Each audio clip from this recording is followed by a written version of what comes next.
Today at Home with Miss Joan, I wanted to sit here and talk to y'all about something. And it being summertime, my most favorite time of the year, when we all want to get out. We've been cooped up long enough, haven't we? We want to get outside in the sunlight, whether it's just sitting on our porch and enjoying it, or getting into the water for swimming or boating activities or gardening. It seems like we just want to be outside, don't we? Or I want to encourage you in all your business. You're taking in more sunlight than you ever have. And you need to, well, of course, wear the sunscreen and do all the protective things that they tell us to do.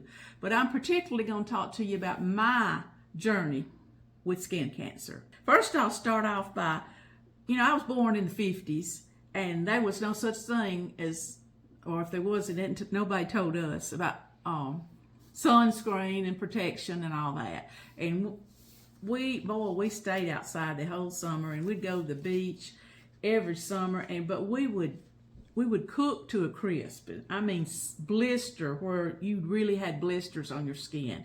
My mother was leaned more towards dark skin, and my baby brother had her skin tone. But me and my middle brother, we took more after our daddy. He was real fair skinned, okay, red face, fair skin, and my little brother would just get browner and browner like mother and never have a problem. Well, we would stay out in the sun the same amount of time and just blister. I meant to where you couldn't even lay down and sleep at night. You couldn't stand your clothes to touch you, okay? And all the way home, we just sat up for days and days being terrible blistered. That happened a lot in my childhood. And then as I got grown, I learned more about, more people's having cancer from years and years of sun exposure. Now, don't you think I'm blaming my mom and daddy, because we had the best parents there ever was, okay? That was just the education. That's all the education we had back then, okay? We know more now. And I always knew that when you know better, you can do better, right? So we have no excuse nowadays, do we, to protect ourselves the best way that we can. I didn't know that it would ever affect me in such a way. But last year, about this time, I noticed this little tiny wart on my back. I was sitting in my vanity, and I kind of rolled around and thought, what is that? It's bleeding, it's a little bitty thing. And so it was really about the first part of February is when I found it. And I had been to my regular doctor so many times for other things, and I thought, well, I'm not going to worry her with this. My next checkup, I'll show it to her if it's still there. So it's rocked on from 1st of February. I had an appointment at the end of March. And between that time, it bled and maybe oozed a little bit. I don't want to gross you out. And, if we've had a sore before, and if the infection runs out of it and it makes the scab, it gets better, don't it? Well, I kind of thought that's what I had. Well, anyway, I showed it to her in March, and she said, oh, Miss Joan said, you need to get that seen about with the dermatologist. So she gets right on it and gets me an appointment. And of course, you can't go the next day. You got to wait. So I actually, from the time I found it, the 1st of February, my appointment with the dermatologist was the first part of May. So I had let 3 months pass. I want to stop right here and say, whole point of this video is to encourage you, of course, to get yourself and your family checked, but don't wait, okay? I made the mistake of waiting. And so anyway, when I got there, they check you out. She checked me all over while I was there, and I got my set-up appointment too, where the baseline, they kind of know where the other places are that might need to watch. But anyway, she particularly went to the spot on my back, and she shaved it off, deadened it and shaved it off, and they call that, I think, taking a biopsy and sending it off. And so back then, a year ago, at this particular office, they said, you get a letter in the mail if it's okay, if it's benign, and then we call you if it's cancerous. So I left and thought, well, it's in the good Lord's hands, everything is. And so we come on in. It wasn't but a couple of days later, my phone rang, and the caller tells us who it is nowadays. It said my dermatologist. And I answered the phone, and, the cut up that I am, I said, I didn't even let her say nothing. I said, I wanted to get a letter, because a letter meant good news. And she said, well, I'm sorry, Miss Pollard. She said, everybody don't get a letter, so I'm going to get a phone call. They said, we're calling to tell you that the report came back from pathology, and you have squamous cell carcinoma. Well, I'd never even heard of it, okay? And of course, you start reading and studying on it when you learn that you've got it. she said, we need you to come back in. We'll schedule you real soon, and we're going to have to cut out some more of it, send it off, make sure we get it all, the borders. So we did that. We went back in a few days, and you know, I told you that mine was just little, real little, end of my little finger. I thought, well, she might cut off 2 or 3 times my little finger, and you know, I'll just have a spot. That day, it looked more like this, like a diamond. But you know, they know what they're doing, okay? And so I think I actually had 2 inches across cut out of my back, and a half an inch thick. And I remember laying down, you know, and looking over to the tray that she laid on, thinking, oh my goodness, I didn't know she's going to cut that much, you know, off of that little bitty wart.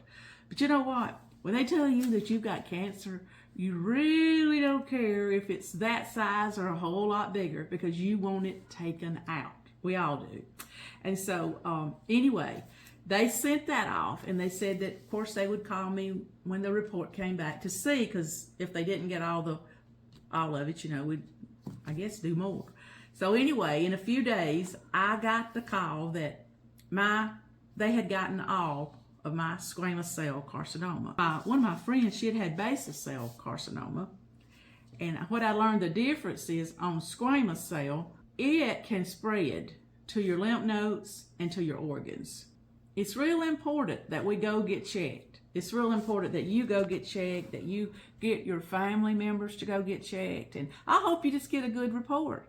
You know, I got preacher appointment to get checked. I got my daughter appointment to get checked. They wasn't necessarily on their radar screen, but they was willing to go what happened to me. So they went and they got checked last summer. Mine took a while to heal, you know. I didn't get to get in a lot of water and all until it healed up or whatever. You think, well, Miss Joan, you waited a year to tell us. Why did you wait a year? Well, one thing, right after that happened and I started my healing process, one of my very best friends was killed in a car accident.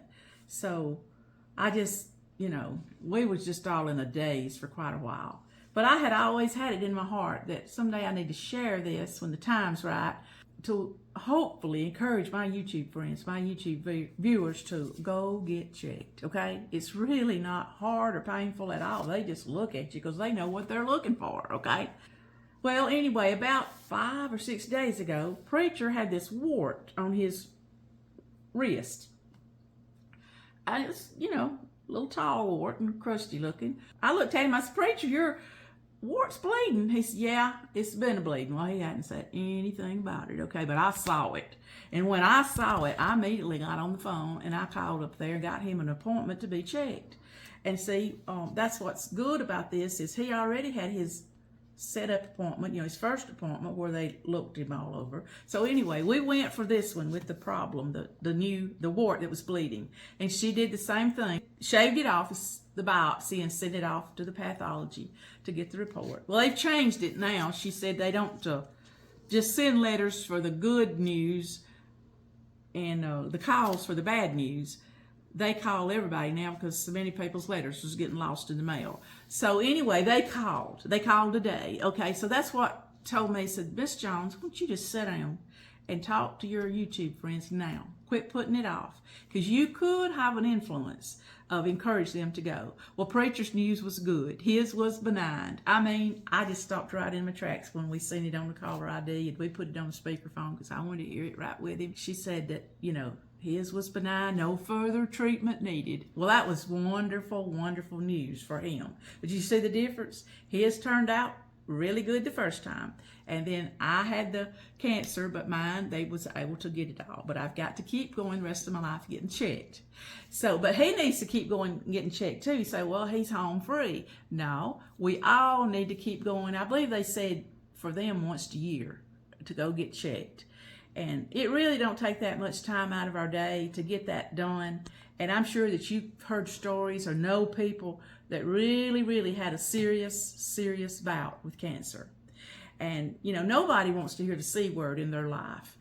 So I'm hoping just me to sit down here. You've watched a lot of videos, me sitting at the table talking to you, okay? But I never take it lightly.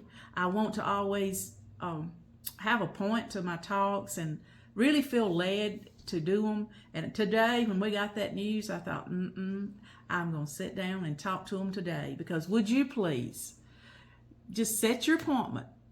Do it today. Call or get your regular doctor to make a call. Suggest somebody in your area. Ask your friends who they see. But you can get an appointment and get a screening of your total body. And you'll never know. It may save your life. I hope that I'm talking to somebody right now that I've convinced them that I'm going to get checked. I don't want to get the scare that Miss Joan had. I want to go ahead and see a doctor. I just want y'all to know that I've made some of the best friends here at Home with Miss Joan. I met these people that writes me, lady from Ireland here the other week, and just all over the place. I feel like y'all are my friends. I know you're real people out there with real hurts, real issues, and real things going on. But don't get too busy to take your health serious, okay? To realize, hey, I need to stop. I need to go get checked, and then I'll have a doctor, and I'll already be checked. And then when you notice a spot, don't let it rock on, okay? You go and you get it taken care of right there. Would you do that for At Home with Miss Joan? And I just thank y'all for tuning in to me today, listening to my story and preachers, and knowing that we love you and just want you to take care of your health. We are the worst ones to put ourselves at the bottom of the list, and that's what I've always done. But this time, you need to put yourself at the top and go get checked. At Home with Miss Joan, would you like? You know, whether you like it or not, okay? At Home with Miss Joan, please subscribe. Sure does help this old girl's channel grow. Won't you share with friends and family? You know, like your mom and them, okay? Comment right here and you'll hear back from me. You know, preacher, get back with you, my daughter, me, somebody will right here from At Home with Miss Joan. Woo! Y'all check these videos out, okay?